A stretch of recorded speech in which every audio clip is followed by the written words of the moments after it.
Prezados ouvintes, sou Alexandre Alves e esse é o Panorama, o podcast da Escola de Comando Estado-Maior do Exército, produzido pelo Observatório Militar da Praia Vermelha. Aqui você ouve temas ligados à defesa, aos conflitos bélicos, à geopolítica e à estratégia. O podcast de hoje tem por objetivo divulgar alguns dos trabalhos de conclusão de curso dos nossos alunos elaborados na Escola de Comando Estado-Maior do Exército.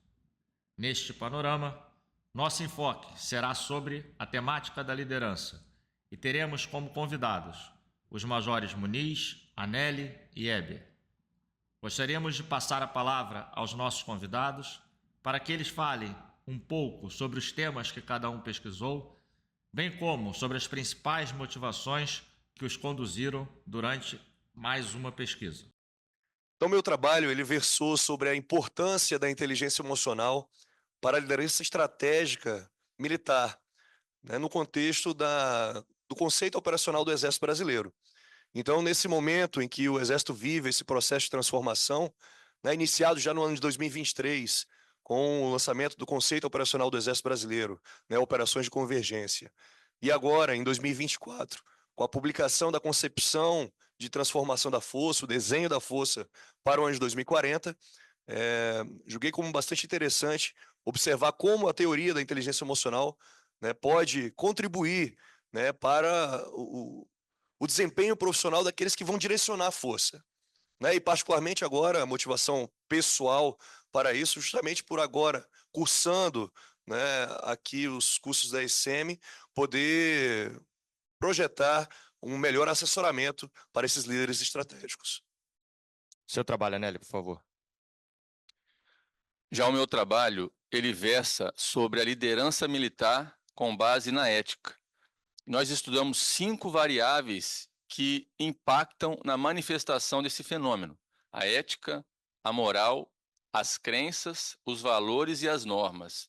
Destaco aqui a importância da ética para o militar brasileiro.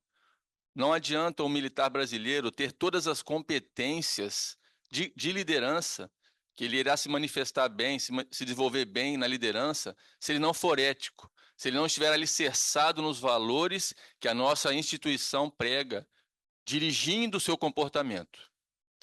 Além disso, a minha motivação, ela surgiu, uma das motivações que eu tive para pesquisar mais esse trabalho, foi a questão de eu ter comandado por 2 anos uma subunidade.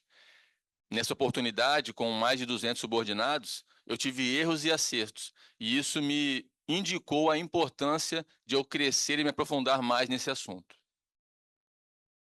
Ok. Eber, por favor.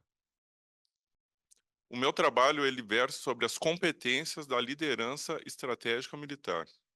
Então, como motivação, eu tive que, ao longo da minha carreira como comandante de esquadrão de cavalaria mecanizada, eu sempre tive a oportunidade de exercer a liderança direta. Agora, como aluno da Escola de Comando Estado-Maior do Exército, eu tenho a oportunidade de aprofundar nesse importante tema, abordando as competências da liderança estratégica. Perfeito, Eber. Então, nós podemos ver nessa primeira passada em que os nossos convidados puderam abordar os temas que foram pesquisados, a preocupação que os 3 militares têm com o desenvolvimento da liderança militar. Isso se explica de uma forma bastante simples. Ao ingressarem na Escola de Comando Estado-Maior do Exército, os nossos majores, eles mudam um pouco o foco de liderança, deixando de ser uma liderança operacional e tática, passando para uma liderança estratégica.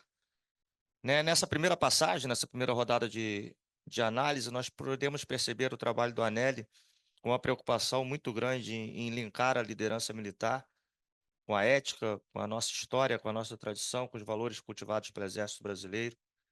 E com grande satisfação já vemos o Muniz e o Eber abordando o trabalho de pesquisa que focam justamente sobre a inteligência emocional, sobre as competências, todas elas voltadas para a prática da liderança estratégica militar que nossos alunos exercerão assim que concluírem os nossos cursos aqui da Escola de Comando Estado-Maior do Exército.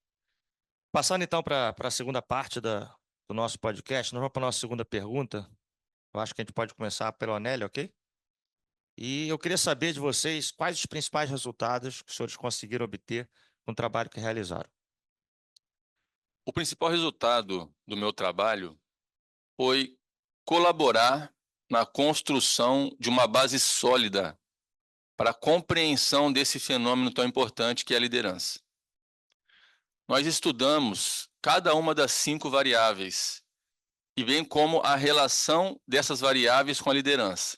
Nesse estudo, nós fizemos comparações com diversas fontes existentes na nossa sociedade sobre esse fenômeno e refinamos cada conceito, propondo ou sugerindo adequação, complementação ou sugerindo conceitos que não existiam antes. A exemplo da ética em si, diferenciando-a um pouco da moral, que muitas vezes, e alguns pesquisadores, usam ambas como sinônimos.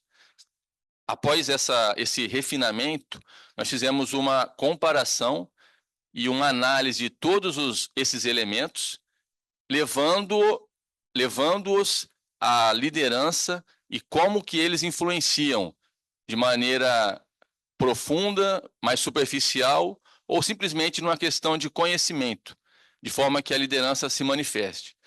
E cabe destacar que eu fiz um artigo científico juntamente com o Weber neste ano corrente, complementando e integrando os nossos temas, linkados com a liderança e com a competência. Então, o trabalho integrado que eu realizei com a Nelly, então foram abordados várias competências que um líder militar estratégico deve possuir. A primeira competência elencada foi a competência da comunicação, que o líder estratégico ele deve transmitir de maneira clara quais são os objetivos da instituição. A segunda competência seria a capacidade de relacionamento.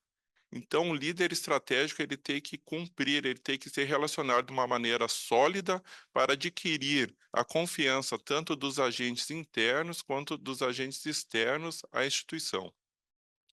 A terceira competência seria a dedicação. Então, o líder ele tem que se dedicar, mostrar dedicação para que ele seja o exemplo para os seus subordinados. A quarta competência seria o conhecimento profissional. Então, todo líder que ele está na posição como líder estratégico, ele tem que ter conhecimento operacional estratégico, ele deve ter conhecimento da administração militar e, principalmente, ele tem que gerir os recursos financeiros e humanos à força. E, por último, todas essas competências elas têm que estar linkadas com a ética militar. Cabe ressaltar que essas competências estão relacionadas com a inteligência emocional, que foi o trabalho abordado pelo Major Muniz. E é interessante observar o como a inteligência emocional ela permeia essas competências que o Weber falou, mas sempre também alicerçadas na ética, na moral, que foi aqui exposta pelo Anelli. No trabalho que eu desenvolvi, buscando a teoria da inteligência emocional, a gente observa as dimensões dessa teoria, né? As dimensões da própria inteligência emocional. E a gente vê a necessidade de uma autoconsciência, né, em que vai permitir que esse líder estratégico ele possa, de fato, conhecer as suas emoções, conhecer a forma como ele pode reagir a qualquer situação que possa ser exposta de forma inédita. Num segundo momento, ainda como dimensão da inteligência emocional, a gente pode ver a questão do autocontrole, de ele, conhecendo essas emoções, ele poder balizar as suas atitudes, né, as suas ações, conhecendo e se adaptando às situações inéditas que se apresentam. Competências essas muito pessoais, mas também partindo já para as outras duas dimensões, da parte da capacidade social, de ele poder ter empatia, de conseguir gerar uma ressonância no grupo, a partir do momento de sentir, de ter a percepção correta dos sentimentos, do ambiente que ele está permeando. E da mesma forma, né, na última dimensão, a sua habilidade de gerir relacionamentos. Né? Indiscutivelmente, um líder estratégico, ele vai lidar, como você mesmo disse, com agentes internos, externos, e isso vai exigir que ele tenha essa habilidade de fazer. E quando a gente vê o COEB, né, o conceito operacional, e vê o desenho da força para 2040, no ambiente que se desenha para esse período temporal, observa-se mais do que nunca essa necessidade. Muniz, só para frisar, COEB, nosso público é Sim, é o conceito operacional do Ok, eu Exército sei que você Brasileiro. falou, só voltei Sim, sim, a baila de novo para que você possa explicar direitinho. sim, sim. É, eu vou deixar vocês um pouco numa situação difícil agora, porque eu acredito que vocês tenham aprendido muito com o trabalho que vocês tenham realizado. Esse aprendizado que vocês tiveram, na verdade, ele deve ser a contribuição do trabalho de vocês para a força como um todo, né, para o aprimoramento do exercício da liderança. Então, eu ia perguntar justamente quais seriam as contribuições do seu trabalho para a Defesa Nacional, para o Exército. Eu vou mudar só um pouquinho a pergunta, que eu acho que a gente vai chegar no mesmo objetivo. O que vocês aprenderam durante a pesquisa? Como isso reflete, né, nessa mudança de liderança de vocês? Os senhores sabem que a liderança operacional e tática ela não ficou para trás, mas que a partir do momento em que os senhores saírem dessa escola formados, vocês vão precisar muito mais da liderança estratégica do que das duas primeiras que eu coloquei. Quem quer começar? Se meus amigos aí permitirem, eu posso até iniciar. É, particularmente para mim, no início do trabalho, foi um desafio, justamente pela nossa experiência profissional, estar muito ligada com a parte da liderança direta. Eu enxergava sempre, será que a liderança estratégica é apenas indireta? É apenas a capacidade de influenciar outros comandantes? Mas ao final do trabalho eu observei, isso, querendo ou não, vai ser uma contribuição muito particular, inclusive, de que, não, o líder estratégico, na verdade, ele continua exercendo a sua liderança direta, sendo que com públicos e situações diferentes, né, em que vão gerar ressonância por toda a força, por todo aquele segmento que ele vai estar comandando. Então, ao identificar essas dimensões, a gente pode mostrar a validade ainda dessa teoria aplicada com a realidade do processo de transformação da força atual e também mostrando agora como um primeiro passo para que possa ter também o desenvolvimento de como aprimorar essas habilidades, essas competências com os demais. Particularmente, eu acho que para mim foi isso. Bem, no meu caso, ao começar a estudar a liderança e ter contato com várias fontes de consulta na nossa sociedade, em outros países, inclusive, eu verifiquei a importância de se estudar e se aprofundar mais no fenômeno, porque ele está inserido dentro das ciências sociais. E se a sociedade muda, alguma variável muda, alguns preceitos, alguns fundamentos podem ter alteração. Então, eu comecei a me debruçar e gostar muito desse tema da liderança. E o meu trabalho, ele é importante, faz muito sentido para mim, porque eu gosto de entender a essência das coisas.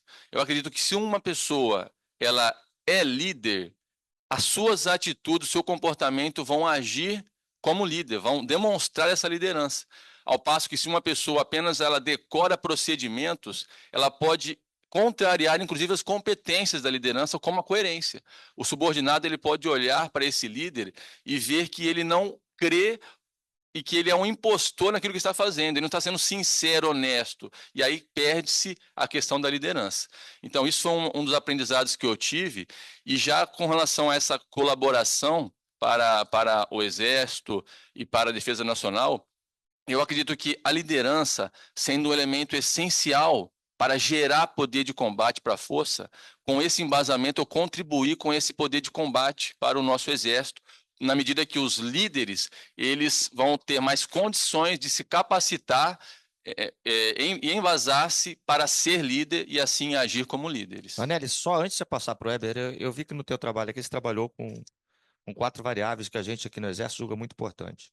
A ética, as normas da força, os valores que a força prega e as suas crenças. Sim. Você teria como hierarquizar dessas 4 no grau de importância?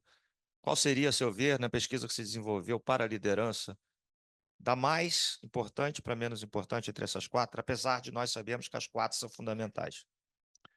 Sim, é uma pergunta difícil, mas penso que até o insumo do meu trabalho ele foi materializado num diagrama de relações.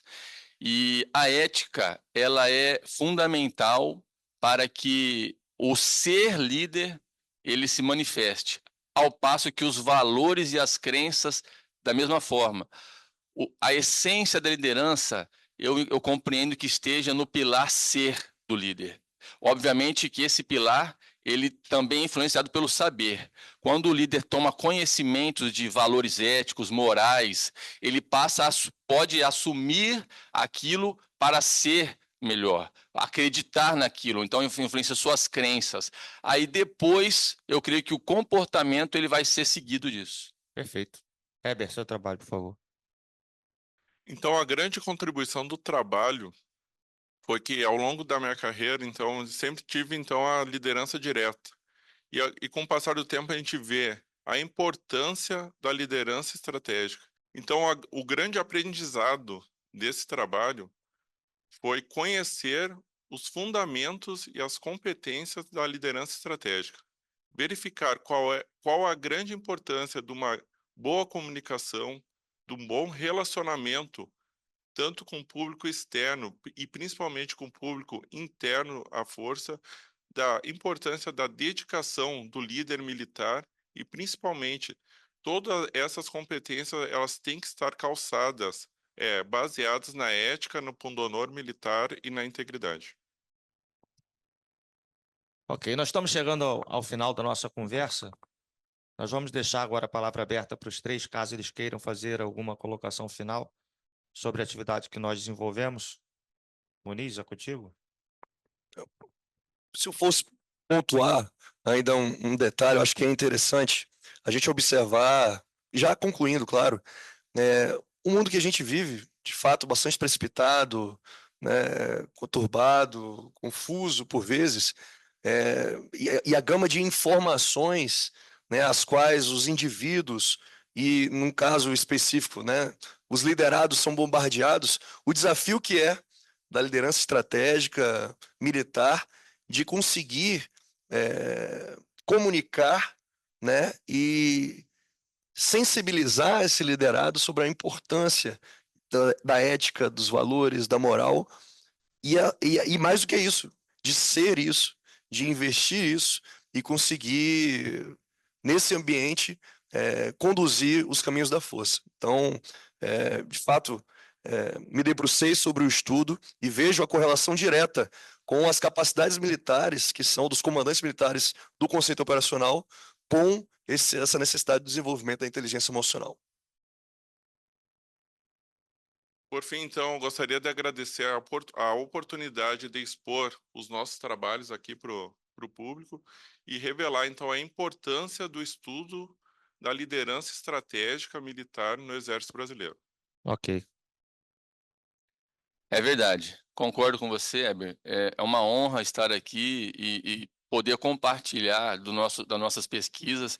Acredito que a pesquisa científica, o debate, ele vai contribuir com o engrandecimento da nossa sociedade. Por isso, somos muito gratos. Agradeço a ECM e ao Instituto Meira Matos. E os nossos trabalhos vão estar disponíveis aí nos bancos do nosso Exército para consulta. Estamos à disposição para futuros debates. Você pode divulgar o nome da plataforma, onde vai estar disponível, onde vão estar postados os trabalhos de vocês. Exatamente. Os nossos trabalhos eles estão postados na plataforma da Biblioteca do Exército, é o BDGEX, A Biblioteca Digital do Exército. Biblioteca Digital do Exército. E ali vão estar os nossos artigos científicos, bem como os nossos trabalhos de conclusão de curso. E dessa forma nós chegamos ao final de mais uma edição do Panorama, o podcast da Escola de Comando e Estado-Maior do Exército. Gostaríamos de agradecer imensamente aos majores Muniz, Anelli, Heber e a todos os nossos ouvintes que nos prestigiam com a sua audiência. Se você quiser saber um pouco mais sobre esse assunto, acesse o site do Observatório Militar da Praia Vermelha, no endereço eletrônico ompv.sm.eb.mil.br. E nós continuamos aqui, da URCA, observando o que acontece de mais relevante no Brasil e no mundo.